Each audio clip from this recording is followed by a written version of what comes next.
جی ہاں. اور ایک وہ ہوتے ہیں جو تراویحیں نہیں پڑھ رہے ہیں. ٹھیک ہے, تو کیا وہ لوگ جو تراویحیں پڑھ رہے ہیں اب بھی ان کو واک کی ضرورت ہوگی؟ جی ہاں, میرا خیال ہے کہ اگر تراویحیں کمپلیٹ پڑھیں تو ان کو واقعی کوئی ضرورت ہی نہیں ہے. نہیں ہے, بالکل نہیں. 20 رکعت تراویحیں پڑھ جی رہے ہیں. ہاں, وہ جناب نماز جیسی بیسٹ ایکسرسائز میں نہیں سمجھتا کہ کوئی اور ہوگی.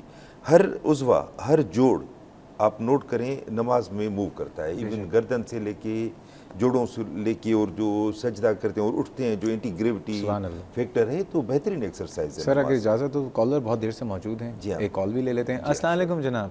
وعلیکم السلام. جی کون سا بات کر رہے ہیں؟ سر منیر بات کر رہا ہوں. منیر صاحب خوش آمدید, کیسے ہیں آپ؟ ٹھیک ہیں اللہ کرم ہے. جناب فرمائیے. ڈاکٹر صاحب, ڈائبٹیز کے پیشنٹ کیا روزہ رکھ سکتے ہیں؟ ڈائبٹیز کے پیشنٹ, یہ ابھی ہم ڈسکس یہی کر رہے ہیں, لیکن آپ کا بالکل آپ کو سوال کا جواب دے دیتے ہیں. بہت شکریہ منیر صاحب. تو وہی سوال ہے کہ ڈاکٹر صاحب نے فرمایا بالکل روزہ رکھ سکتے ہیں, لیکن کچھ احتیاط ہیں جو بتا رہے ہیں. احتیاط کے ساتھ جو گروپ بنائے ہیں. تو آپ ایکسرسائز کا بتا رہے تھے کہ وہ صبح جو ناشتے سے پہلے کی ایکسرسائز ہے ضروری نہیں, وہ افطار کے بعد کریں, 1 گھنٹے بعد. ضرور نہیں کرنی چاہیے. ہاں, وہ نہیں کرنی ہے. اور افطار کے 2 گھنٹے کے بعد کبھی بھی کر, چاہے وہ تراویح پڑھ لیں, اور تراویح نہیں کر رہے تو واک کر لیں. بالکل. اور واک نہیں کر رہے تو کوئی اور طرح کی جو ایکسرسائز ہے, جم جاتے ہیں وہ لوگ. جی ہاں, جو بھی ہر ایک کا لائف اسٹائل اپنا بنا ہوا ہے اس طریقے سے لازمن کریں تاکہ وہ روٹین ڈسٹرب نہ ہو. ٹھیک ہے, یہ تو آپ نے فرمایا ان لوگوں کا جو اپنی ڈائٹ سے اور ایکسرسائز سے کنٹرول کر رہے ہیں. شیور. اب آتے ہیں جو ٹیبلٹ کھاتے ہیں, گولیاں, تو وہ بھی روزہ رکھ سکتے ہیں. وہ بھی روزہ. ہاں, بہت جو بڑا وہ چنک ہے مطلب ڈائبٹیز پیشنٹ کا, وہ اس گروپ سے تعلق رکھتا ہے کہ 1 2 3 4 6 7 گولیاں کھاتا ہے. اب یہ ہے کہ ٹیبلٹ والے بھی روزہ رکھیں, مگر کچھ اگین میں ایمفیسائز کروں گا کچھ احتیاط کے ساتھ, کیونکہ نارملی ہم گولیوں کا زیادہ ڈوز صبح کو دیتے ہیں اور کم ڈوز رات کو دیتے ہیں, کیونکہ پورا دن ہم کھاتے رہتے ہیں روٹین میں رمضان کے علاوہ, اور رات کو ہم سو جاتے ہیں. اب یہ جو طریقہ ہے وہ ریورس کر دیتے ہیں ہم. کیسے ریورس کرتے ہیں کہ سپوز کوئی 3 گولی کھا رہا ہے تو 2 گولی ویسے مارننگ میں کھلاتے ہیں, 1 گولی رات کو کھلاتے ہیں. اب یہ ریورس ہو جاتا ہے کہ 2 گولی وہ افطار کو کھائے گا اور 1 گولی سحری کو کھائے گا. اور یہاں پہ میں ایک اور چیز کہوں کہ کچھ کئی بے شمار ٹیبلٹ موجود ہیں کئی قسم کی شوگر کے مریضوں کی علاج کے لیے.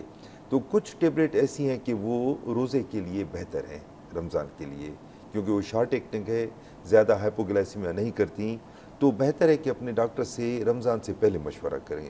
2 چیزیں چینج کرائیں, ایک تو گولیاں چینج کرائیں اگر ہو سکے تو, ہو سکتا ہے وہی گولیاں ڈاکٹر مشورہ دے کے کنٹینیو کریں, ہو سکتا ہے چینج کریں. اور وہ جو میں نے کہا کہ جو ڈوز ہے, وزن ہے اس کا, وہ چینج کرا لیں. جو صبح کی جو ڈوز ہے وہ اب افطار کے وقت کھائیں, اور افطار کی جو رات کی کم ڈوز ہے وہ سحری کے وقت کریں, شفٹ کر لیں. ڈاکٹر صاحب یہ بتائیے کہ آپ نے ایک بات فرمائی, اب پھر آپ ایک بات رہ گئی انسولن والے جو ٹائپ 3 ہے, لیکن کالر موجود ہیں, کال بھی لے لیتے ہیں. پہلے والے کالر کو تو جواب مل گیا کہ بالکل آپ روزہ ڈائبٹک رکھ سکتے ہیں, لیکن احتیاط ڈاکٹر صاحب بتا رہے ہیں. جی جناب, السلام علیکم.